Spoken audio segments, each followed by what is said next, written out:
So எனக்கும் Vijay sir பத்தி 2 வார்த்தை பேசணும். திருப்பாச்சி ஷூட்டிங் பண்ணும்போது ரொம்ப பாவமான ஒரு கேரக்டர். சீன் முடிச்சிட்டு நான் ஒரு சேர்ல போய் உட்காரும். ரொம்ப எல்லாம் பேச மாட்டாங்க. பேசினா பேசுவாங்க, ஆனா ரொம்ப எல்லாம் பேச மாட்டாங்க. சோ அப்படிப்பட்ட ஒரு ஆளை எப்படி இந்த மாதிரி ஒரு கட்சி ஆரம்பிக்க போறாங்க, எப்படி எல்லார்கிட்ட பேசுவாங்கன்னு நான் யோசிச்சுட்டு இருந்தேன். ஆனா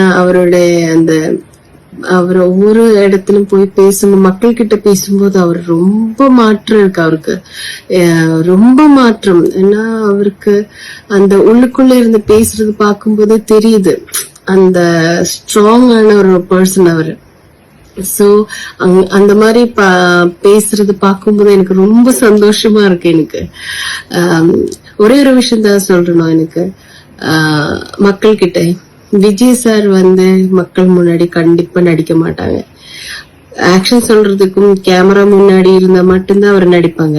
மக்கள் முன்னாடி கண்டிப்பா நடிக்க மாட்டாங்க. அது எனக்கு தெரியும். அந்த மாதிரி ஒரு மனிதன் உங்களுக்காக வந்திருக்காங்க, உங்களுக்கு நல்ல செய்யணும்னு நினைக்கிறாங்க.